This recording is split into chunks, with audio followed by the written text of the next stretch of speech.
Hi everyone, welcome to episode 3 of Roger's Summer Jump School. So many of you will probably already know, and if you don't, just a quick recap. Roger is a thoroughbred that I found in Slovakia, racing on the flat. He'd run 3 times. He's now in the care of Richard Hobson for all the allowances syndicate. Surprised everyone by winning first time out over hurdles at Stratford in March. And I was keen to try and document his entire second season in the UK. I think we're going to head over fences. It's still to be fully confirmed, but I think that's the way we're leaning. We'll have a conversation as a syndicate and with Richard nearer the time. But I wanted to document his second season, and that starts now, really. He's spending a month, 5 weeks with a friend of mine, Michael Owen, who's a 5-star event rider. Michael trains with the same guy, John Bowen, that I trained with when I was eventing. And he's up there doing some flat work and some jumping work, just to try and give him as many skills as we can going into his second season. I do think there's a lot that different industries can learn from each other, certainly in the equestrian world. And you see it in athletics as well. You hear about sprint athletes talking to powerlifters and so on and so forth. So I do think there's some crossover training from what we do with event horses to perhaps being beneficial with racehorses. So he's up there. I did a video the other day explaining why I'm trying to do it. I did a second video this week. John Bowen, former trainer to Olympic champions, world champions, European champions, you name it, he's done it. He went in and saw Roger on Wednesday. I put a video up involving his voice note he sent to the syndicate with his thoughts and ideas. And then this video is titled How. So it's how we're going to try and implement these ideas into Roger's psyche, how we think it will help him going forward, and how he's getting on, really. So it's covering footage from 2 sessions, Tuesday last week when Michael was just starting to introduce some ideas to him, and then Saturday this morning. So his second jump session, he jumped with John and Michael on Wednesday, and then this was his first jump session since then with Michael, just practicing on a few things that they'd started off with on Wednesday. One of my many hats is I'm a coach to riders across Europe, so I'm going to put my coaching hat on a little bit if I can and try and explain things in a way that I think make sense and try and make it as clear as possible. The equestrian industry and racing industry have a horrible penchant for making things more complicated than they are and using very complex language. It's a bugbear of mine. I try and avoid it in my coaching, and I'll certainly try and avoid it now. So hopefully, whether you're a rider at a high level, a leisure rider, or don't ride at all and just enjoy watching the horse as an athlete, hopefully I'll be able to explain it in a way you understand. If you're simply involved in the betting side of racing, which I completely understand, might not be for you, but maybe it will be. Maybe I'll convert you. So I'll put the videos together. As you know, technology is not my strong point. I'm learning as I go. I do my very best to clip these things together in a coherent way. But if there's a few jumps, I apologise, and I'm sure, like Roger, I'll learn as I go along.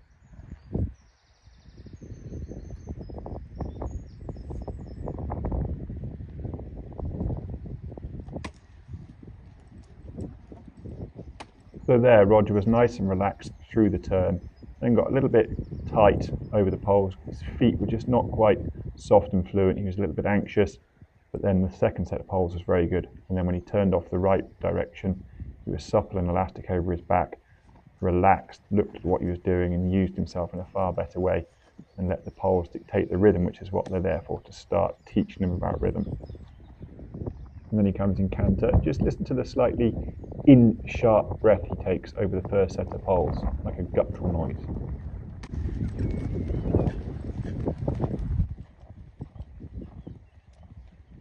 That shallow breath tells us he wasn't quite relaxed enough. But then listen for a different noise this time.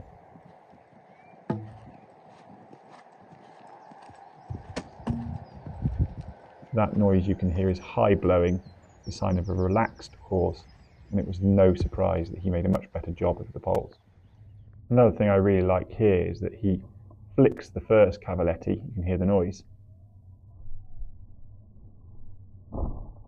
But then the slow-mo shows that he's really quick and sharp with the final white pole out. You can see he snaps his hind legs down and pops them up in the air. Really good dexterity. He's learning all the time, which is exactly what we want.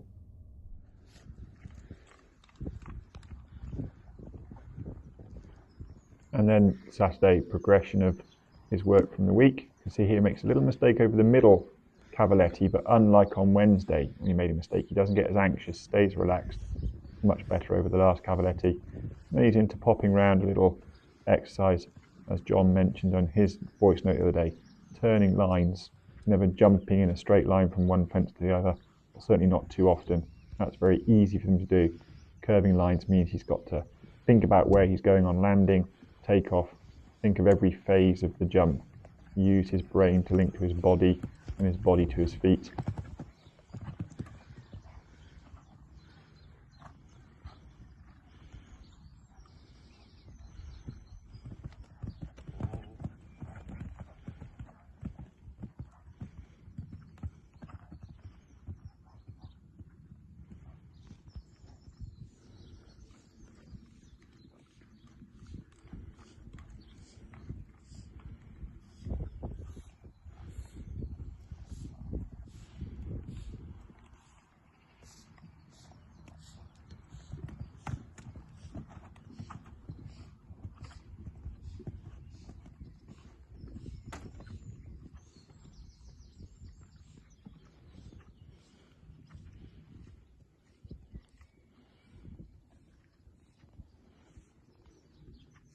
Now try not to talk over the jumping bits, but you'll see at this fence here, he approaches on the right canter lead, he lands on the right canter lead, but then in the left turn changes to his left lead, starting to think about his balance, linking his body to his brain to his feet.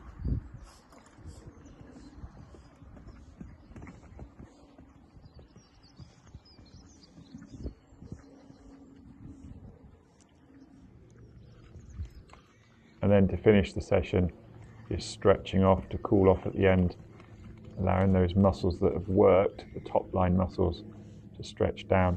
It's really important, and it is perhaps something that can get missed in a busy yard when you're in a hurry to get onto the next horse or ride the next lot. Stretching these horses out. It was certainly something I was really impressed by with Richard's yard when I first went there, that they warmed up a lot and they cooled down a lot. I think it's really important for any athlete, obviously. So what do I like about what I've seen from the videos that Michael has sent me? Firstly, I think it's very apparent that Roger, and this is backed up by John's feedback actually on Wednesday, Roger's good at thinking. He does think about what he's doing. Thoroughbreds can. I mean, they're a very intelligent horse. They get a bad rap in some disciplines, and you know, some people say, oh, ex-race horses, they're all crazy. They're very bright. They need stimulating, but generally, I found across my competition career that actually the thoroughbreds were very trainable, very intelligent horses. He's certainly in that ilk. You can see that he's really thinking about what he does with his feet. He's starting to look for fences on turns, as John mentioned in his video the other day. And I remember from my time competing, that the very best horses I rode, our fences on the cross-country horse would have a red flag on the right and a white flag on the left. And the very best horses would start to look for those flags in the turn, you know, and line up fences. And he's some way from that, but you can certainly see elements in the video where he started to look around the turn and look and spot his landing. That's all things that I think are going to be really useful going forwards.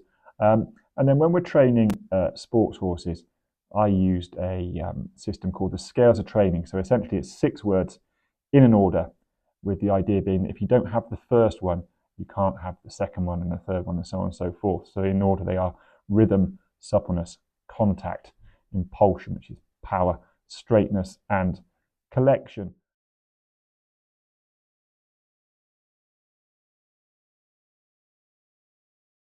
The idea being that if a horse is in a rhythm, generally the horse will be relaxed. And if you're relaxed, generally you can be supple. When I'm talking to my clients and coaching, the way I explain it is that, you know, if you think of Auntie Prue at the family wedding, she's had 2 bottles of wine inside her. She is very relaxed, and she is throwing some pretty amazing shapes on the dance floor. Where you think of poor old Uncle Ted, who's got to drive Auntie Prue as a designated driver. He's been on the water all day. He's pretty self-conscious. He's stood in the corner doing the 2-foot shuffle, as stiff as a board. So rhythm leads to relaxation, leads to suppleness. The other scales of training aren't perhaps so relevant for a racehorse. And when we talk about suppleness, there's 2 types of suppleness. There's lateral suppleness, which is when they go around the corner, if you look at them from above, they look a bit like a banana.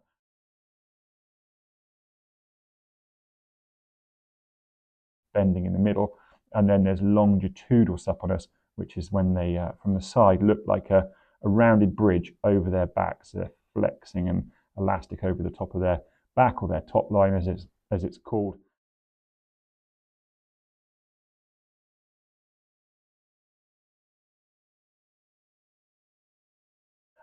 With racehorses, I think longitudinal suppleness is far more relevant. Lateral suppleness, not really such a benefit, but they've got to go around bends, and if they can do that in a supple way, they're going to be more balanced. I'm a big believer in, if you're more balanced, you're more energy efficient, and of course that's a good thing. So suppleness is really important because it leads to the relaxation and the breathing of a racehorse. We know is important. If they're relaxed, they breathe. If they breathe properly, they can again be energy efficient. I think Aidan O'Brien calls it flapping, when they just along, as he often says in his interviews. That's a relaxed horse. That's what we're after. It is an endurance sport that Roger's in. So the rhythm and the relaxation that I can see in these videos is really pleasing. I think that's a very strong attribute that comes in. And then the suppleness is also really important for the jumping. So when he gets in tight to a fence or shorter to a fence than perfect, he's got to really contort his body. He's got to get his hind leg underneath him. He's got to sit on that hind leg and power his shoulders very quick up into the air, because the fence is going to be coming on him very quick, because the distance from takeoff to the fence is shorter. So of course it's going to arrive quicker. So to be able to do that, he's got to be able to round his back. The more he can round his back, the more he can get his hind leg underneath him, the more he can snap his shoulders up, pop out over the fence, and get going again.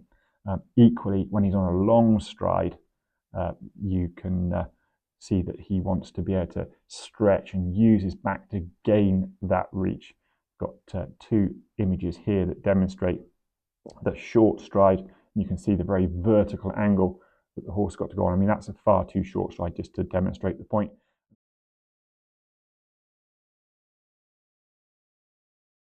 Then you've got the long stride, which again, for show jumping, that is quite a long stride, but racing, that would be about right, really. And you can see the more shallowness of the angle and the stretch across the back. That can only happen if there's suppleness.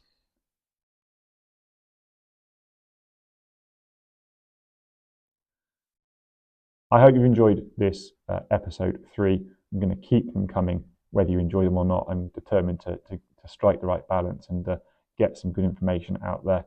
I hope it's been beneficial. Watch out for a video this week focusing a little bit on what else we can throw at Roger while he's at Michael's, just to help with his general development as an athlete. As ever, if you've got any questions, any queries, disagree with anything I've said, please let me know, and I'll try and address those when I can.